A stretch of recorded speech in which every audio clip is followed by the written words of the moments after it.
स्वागत है आपका medical officers Rajasthan YouTube channel पर।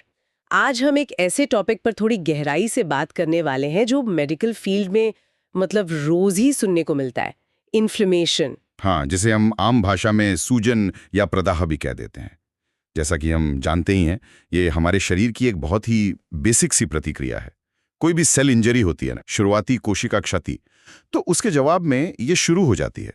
तो आज की इस बातचीत का मकसद ये है कि जो हमारे पास सोर्स मटेरियल है, उसके बेसिस पर हम समझें कि भाई ये इन्फ्लेमेशन आखिर है क्या भला, क्यों होती है, इसके खास लक्षण क्या हैं और हमारा पूरा शरीर कैसे रेस्पॉन्ड करता है इस पर। हमारे पास जो जानकारी है वो इन्फ्लेमेशन का एक अच्छा संक्षिप्त तो है, पर काफी जरूरी ओवरव्यू देती है। तो फिर ठीक है, चलिए शुरू करते हैं और समझते हैं इन्फ्लेमेशन के इस पूरे प्रोसेस को। सबसे पहले एक्सपर्ट से ही जानते हैं कि जब हम कहते हैं इन्फ्लेमेशन, तो सोर्स के हिसाब से इसका असल मतलब क्या है। जी बिल्कुल। तो देखिए, सोर्स के मुताबिक इन्फ्लेमेशन मूल रूप से शरीर की एक लोकल यानी स्थानीय और सुरक्षात्मक प्रोटेक्टिव रिस्पॉन्स है। ये तब शुरू होता है जब सेल्स को कोई चोट पहुंचती है, और इसके उद्देश्य भी काफी महत्वपूर्ण है। पहला तो ये कि जिस चीज से चोट लगी है उसे खत्म करना। वो कोई बैक्टीरिया हो सकता है, वायरस या कोई टॉक्सिन, या फिर कोई फिजिकल चोट भी। दूसरा, चोट से जो सेल्स मर गए हैं, जो नेक्रोटिक सेल्स हैं या जो टिश्यू का मलबा है, उसको साफ करना, क्लीन अप ऑपरेशन एक तरह से। और तीसरा, जो कि बहुत जरूरी है, वो है टिश्यू रिपेयर की प्रक्रिया शुरू करना, जो नुकसान हुआ है उसकी भरपाई शुरू करना। तो ये शरीर का अपना डैमेज कंट्रोल और रिपेयर सिस्टम है। अच्छा। और हाँ, सोर्स ये भी बताता है कि इसे हम मोटा मोटा दो टाइप में बांट सकते हैं। अक्यूट यानी जो अचानक शुरू हो और थोड़े टाइम रहे, कुछ घंटे या दिन, और दूसरी क्रॉनिक जो लंबी चले, हफ्तों, महीनों या सालों तक भी। यानी ये तो एक नेचुरल और जरूरी प्रोसेस हुआ, पर क्या ये हमेशा अच्छा ही होता है? फायदेमंद ही है हमेशा? नहीं, यहीं पर एक बहुत जरूरी बात आती है जिस पर सोर्स काफी जोर देता है। देखिए, इन्फ्लेमेशन है तो बचाव के लिए, पर यह खुद भी नुकसान कर सकती है। ये एक दो-धारी तलवार जैसी है। ऐसा कब होता है? जब ये रिएक्शन जरूरत से ज्यादा हो जाए, जैसे सेप्टिक शॉक में होता है। उसमें तो पूरे शरीर में बेकाबू सूजन फैल जाती है जो जानलेवा हो सकती है। ओह हाँ, सेप्टिक शॉक। जी। या फिर ये तब नुकसान करती है जब ये बहुत लंबे समय तक खिंच जाए, जैसे टीबी जैसे इन्फेक्शन में होता है। इन्फ्लेमेशन इन्फेक्शन को पूरी तरह खत्म नहीं कर पाती और लगातार चलती रहती है, तो वो हेल्दी टिश्यूज को भी डैमेज करने लगती है। और तीसरा केस है जब ये रिएक्शन ही गलत हो, जब शरीर का इम्यून सिस्टम गलती से अपने ही हेल्दी सेल्स पर हमला करने लगे, ऑटो इम्यून डिजीज जिसे कहते हैं। सोर्स में उदाहरण दिया है एसएलई का, लूपस का। तो इन सिचुएशंस में इन्फ्लेमेशन ही प्रॉब्लम बन जाती है। ये समझना तो बहुत ही जरूरी है कि एक ही चीज कैसे लाइफ सेविंग भी है और नुकसानदायक भी। तो अब सवाल आता है, हम पहचानेंगे कैसे कि शरीर में कहीं इन्फ्लेमेशन हो रहा है? कुछ क्लासिक साइंस होते हैं ना, कार्डिनल साइंस, सोर्स में उनका जिक्र है। जी हाँ, बिल्कुल। सोर्स में उन क्लासिक या कार्डिनल साइंस की बात की गई है। इनमें सबसे पहले दो आते हैं जो अक्सर साथ ही दिखते हैं, रूबोर और कैलो। रूबोर लालिमा और कैलो गर्मी, है ना? बिल्कुल। प्रभावित हिस्से का लाल पड़ जाना और उसका गर्म महसूस होना। अच्छा, तो ये लाली और गर्मी क्यों होती है? क्या होता है इसके पीछे? इसका मेन कारण है वैसोडाइलेशन। जहां चोट लगी है, वहां की जो छोटी खून की नलियां हैं, आर्टेरियोल्स, उनकी दीवारें रिलैक्स हो जाती हैं, फैल जाती हैं। हाँ। फैलने से क्या होता है कि उन नलियों में खून का बहाव, ब्लड फ्लो तेजी से बढ़ जाता है। अब खून ज्यादा आएगा तो वो जगह लाल दिखेगी, है ना? वही है रूबोर। और खून गर्म होता है तो ज्यादा खून आने से वो जगह छूने पर गर्म भी महसूस होगी। वो हो गया कैलोर। सिंपल। हाँ, और सूर्य ये भी बताता है कि ये वैसोडाइलेशन कुछ केमिकल्स की वजह से होता है, जिन्हें मीडिएटर्स कहते हैं। इनमें मेन है हिस्टामाइन, कुछ प्रोस्टाग्लैंडिन्स, ब्रेडिकाइनिन और नाइट्रिक ऑक्साइड। ये चोट लगने पर वहां की सेल्स छोड़ती हैं। समझ गई। तो बढ़ा हुआ ब्लड फ्लो ही लाली और गर्मी लाता है, ये तो ठीक है। अगला साइन सोच में बताया है ट्यूमर। अब यहाँ ट्यूमर का वो कैंसर वाली गांठ तो नहीं है? नहीं नहीं, बिल्कुल नहीं। यहाँ ट्यूमर का मतलब है सूजन, उभार, स्वेलिंग जिसे कहते हैं। अच्छा, सूजन। वो क्यों आती है? सूजन आती है क्योंकि खून की नलियों की पारगम्यता परमिएबिलिटी बढ़ जाती है। आसान भाषा में कहें तो खून की नलियों की दीवारें ज्यादा लीकी हो जाती हैं। लीकी कैसे? सोर्स बताता है कि ये दो मेन तरीकों से होता है। एक तो ये कि जो एंडोथीलियल सेल्स हैं, जो नली की सबसे अंदर की परत बनाती हैं, वो सिकुड़ जाती हैं, कॉन्ट्रैक्ट हो जाती हैं। उनके सिकुड़ने से उनके बीच में छोटे छोटे गैप बन जाते हैं। दूसरा तरीका है कि उन सेल्स को सीधे चोट लग जाए, जिससे दीवार में ही डैमेज हो जाए। अच्छा। अब जब दीवार लीकी हो गई तो खून के अंदर जो प्लाज्मा है, खासकर उसमें जो प्रोटीन वाला फ्लूइड है जिसे एक्सुरेट कहते हैं, वो नली से रिसकर बाहर आ जाता है। और बाहर कहाँ? आसपास के टिश्यूज के बीच की जगह में, इंटरस्टिशियल स्पेस में। जब ये फ्लूइड वहां जमा होता जाता है तो वही सूजन या उभार बन जाता है, जिसे हम ट्यूमर कह रहे हैं। सोर्स ये भी मेंशन करता है कि इससे इंटरस्टिशियल ऑन्कोटिक प्रेशर भी बढ़ता है, जो और फ्लूइड को बाहर खींचता है। तो ये एंडोथीलियल सेल्स का सिकुड़ना बड़ा इंपॉर्टेंट है। कौन से केमिकल्स करवाते हैं ये? सोर्स बताता है? हाँ बताता है। सोर्स खासतौर पे कुछ मीडिएटर्स का नाम लेता है जो एंडोथीलियल कॉन्ट्रैक्शन करवाते हैं।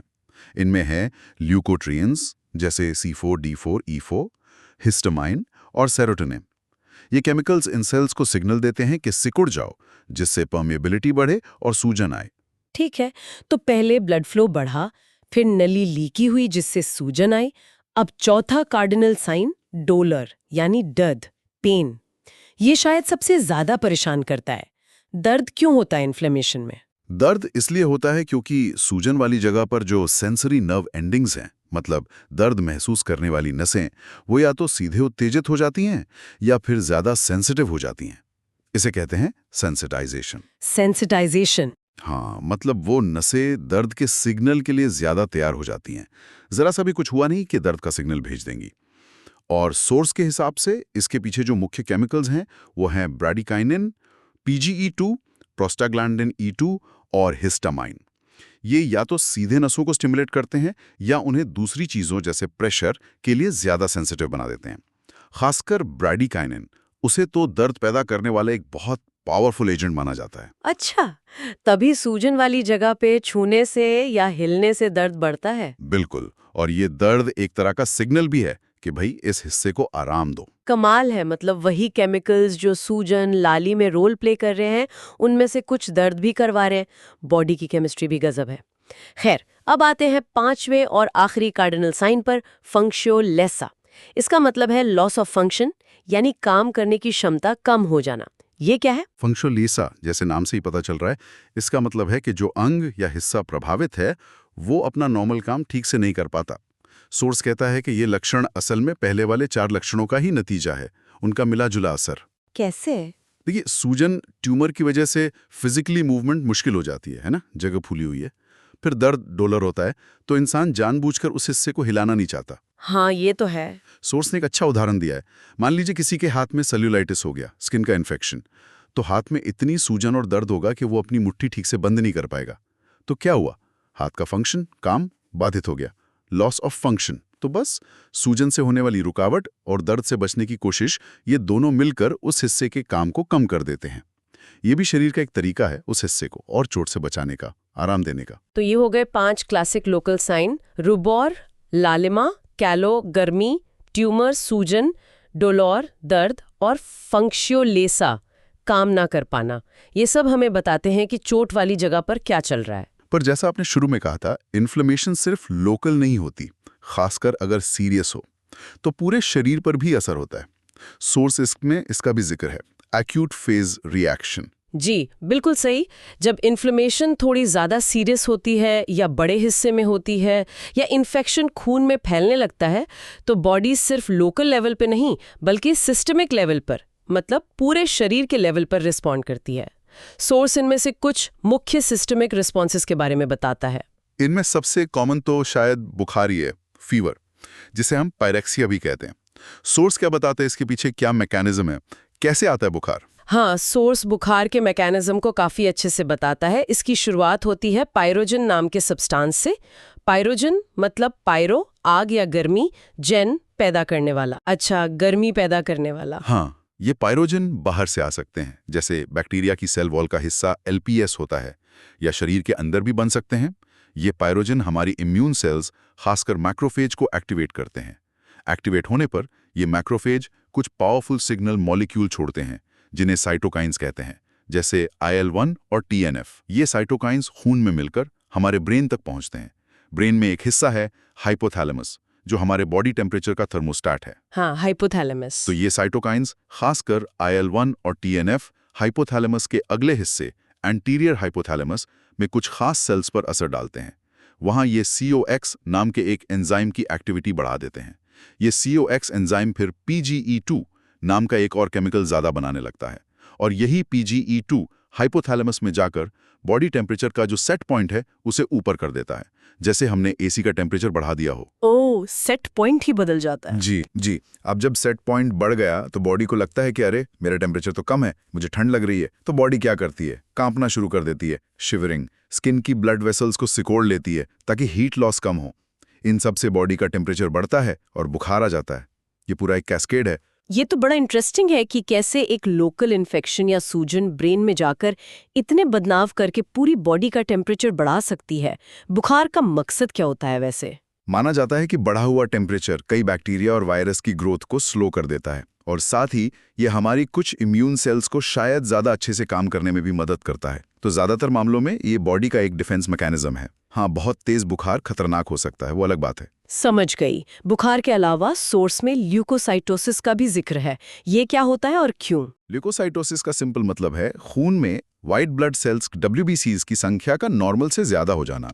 WBCs हमारी इम्यून सिस्टम की फौज है ना, जो इन्फेक्शन से लड़ती हैं। हाँ, बिल्कुल। तो जब बॉडी में इन्फ्लेमेशन होता है, खासकर बैक्टीरियल इन्फेक्शन में, तो बोन मैरो जहां ये सेल्स बनते हैं वो ज्यादा WBCs बनाकर खून में छोड़ने लगता है। ये बड़ी हुई फौज फिर इन्फ्लेमेशन वाली जगह पर पहुंचकर दुश्मनों को मारने और सफाई करने में मदद करती है। सोर्स ये भी बताता है कि कौन से टाइप की WBC बढ़ती है, ये अक्सर कारण पर डिपेंड करता है। जैसे बैक्टीरिया में अक्सर न्यूट्रोफिल बढ़ते हैं, वायरस में लिम्फोसाइट्स बढ़ सकते हैं, एलर्जी में इओसिनोफिल्स। तो WBC काउंट और उसका डिफरेंशियल काउंट, जिसे DLC कहते हैं, वो डॉक्टर को कारण का अंदाजा लगाने में हेल्प करता है।